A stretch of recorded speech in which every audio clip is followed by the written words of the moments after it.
tutorial kita pada hari ini dari UBA Newsroom. Tema kita pada hari ini adalah kedaulatan pangan. Masih di tema kedaulatan pangan, tapi tekanannya adalah jihad peradaban dan manifestasi tauhid era modern. Saudara-saudaraku pemirsa sekalian, hari ini kita harus berkata dengan jujur dan tanpa basa-basi. Siapa yang tidak berdaulat atas pangannya, pada akhirnya tidak akan benar-benar berdaulat atas masa depannya. Di abad ke-21 ini, pangan bukan lagi sekedar urusan dapur. Pangan adalah urusan kekuasaan. Pangan adalah urusan stabilitas.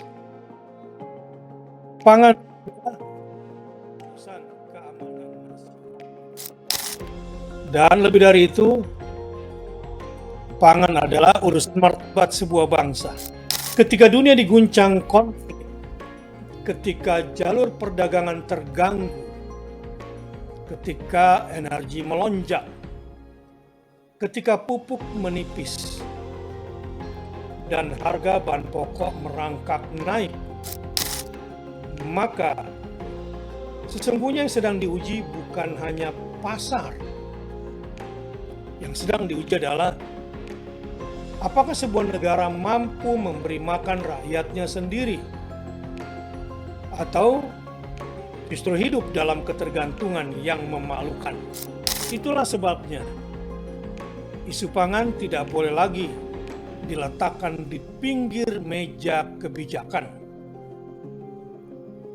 Ia harus dipindahkan ke pusat strategi negara, ke pusat desain peradaban, ke pusat kesadaran umat. Sebab bangsa yang perutnya bergantung pada pihak lain, lambat laun suaranya juga akan bergantung pada pihak lain. Bangsa yang pangannya rapuh akan mudah ditekan, mudah diatur, mudah didikte, dan pada akhirnya mudah kehilangan keberanian moral untuk berdiri tegak membela kepentingannya sendiri. Islam telah memberi peringatan sangat awal tentang hal ini. Di dalam surah Al-Quraisy, Allah Ta'ala memperlihatkan satu rumus peradaban yang sangat ringkas, tetapi sangat mendalam. Alladzi at'amahum min ju' wa amanahum min khauf. Allah lah yang memberi makan dari lapar dan memberi rasa aman dari ketakutan. Ini bukan sekedar susunan kata yang indah. Ini adalah peta besar kehidupan. Apa itu peta besar kehidupan? Bahwa lapar dan takut adalah dua ancaman besar peradaban. Dan bahwa pangan serta keamanan adalah dua pondasi dasar bagi tegaknya masyarakat yang kuat. Artinya jelas, kelaparan bukan hanya masalah perut. Kelaparan adalah pintu kekacauan. Kelaparan adalah pintu ketergantungan. Kelaparan adalah pintu dominasi pihak yang lebih kuat atas yang lemah. Karena itu, membangun kedaulatan pangan bukan sekedar program ekonomi. Ini adalah bagian dari amanah tauhid. Ini adalah wujud penghambaan kepada Allah dalam bentuk yang paling nyata.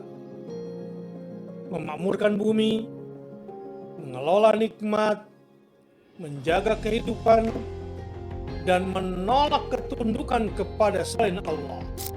Disinilah kita harus memahami bahwa sawah adalah benteng, petani adalah penjaga negeri, air adalah urat nadi kedaulatan, dan benih adalah senjata masa depan kita.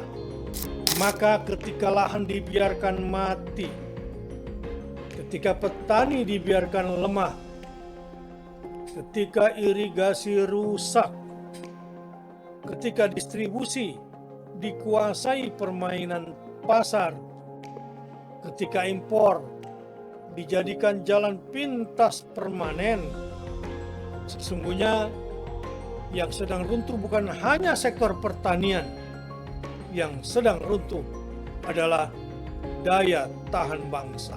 Islam tidak pernah mendidik umatnya menjadi penonton yang pasif. Rasulullah SAW mengajarkan semangat menghidupkan tanah mati, al-mawat. Artinya, sumber daya yang tidur harus dibangunkan. Lahan yang terbengkalai harus diaktifkan. Potensi yang tercerai harus dihimpun. Dan umat tidak boleh selamanya menjadi pembeli dari hasil kerja keras orang lain. Negara dalam pandangan siasat syariah juga tidak boleh bersembunyi di balik alasan pasar. Kekuasaan memiliki mandat untuk menjaga kemaslahatan. Artinya, negara wajib hadir dalam urusan air, irigasi, logistik, cadangan pangan, perlindungan lahan, riset benih, dan keberpihakan kepada produsen kecil. Karena pangan bukan komoditas biasa. Pangan ini menyangkut hidup, hajat hidup orang banyak. Pangan juga menyangkut kehormatan rakyat. Pangan menyangkut tegaknya bangsa. Pemirsa, kita tidak boleh lagi puas dengan slogan. Kita memerlukan perubahan yang nyata, keras, dan terukur. Kita butuh kebijakan yang memuliakan petani, bukan sekedar memanfaatkan mereka saat musim politik. Kita butuh distribusi yang adil, bukan rantai pasok yang membuat produsen tetap miskin. Kita butuh riset, teknologi, dan digitalisasi pertanian. Bukan pidato kosong tentang swasembada yang tak pernah menyentuh akar persoalan. Kita pun butuh wakaf produktif yang masuk ke pertanian, peternakan, perikanan, dan pasca panen. Kita butuh pesantren, sekolah, dan kampus Islam yang melahirkan generasi dengan kesadaran agraria, bukan generasi yang asing terhadap tanahnya sendiri. Nah, ini penting ya saudara-saudara pemirsa sekalian, kebijakan yang memuliakan petani. Karena selama ini petani hanya dimanfaatkan kalau pada musim politik. Kita juga butuh pada distribusi yang adil, bukan rantai pasok yang membuat produsen tetap miskin. Belum lagi ini juga mahal tentang riset dan teknologi dan digitalisasi pertanian. Ini jangan main-main ini. Kemudian kita juga butuh wakaf produktif yang masuk ke pertanian, peternakan, perikanan, dan pasca panen. Begitu juga sekolah dan pesantren, kampus Islam yang melahirkan generasi dengan kesadaran agraria, bukan generasi yang asing terhadap tanahnya sendiri. Dan kita juga butuh revolusi mental di tingkat keluarga, kurangi pemborosan pangan, hargai produk lokal, hidupkan pekarangan, dan tanamkan pada anak-anak bahwa makan yang hadir di meja bukan sekedar hasil belanja, tetapi hasil dari perjuangan panjang peradaban. Karena sesungguhnya jihad pangan ini bukan hanya jihad di sawah. Ia adalah jihad di ruang kelas, jihad di laboratorium, jihad di meja kebijakan, jihad di koperasi, jihad di masjid, jihad di pasar, dan jihad di dalam rumah tangga. Setiap benih yang ditanam adalah perlawanan terhadap ketergantungan.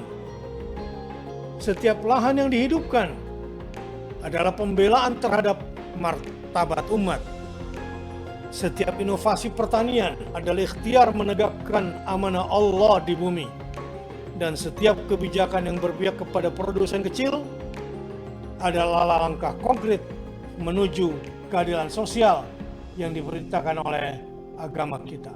Karena itu, mari kita tegaskan lagi hari ini. Kedaulatan pangan bukan isu pinggiran. Ia adalah jantung ketahanan bangsa.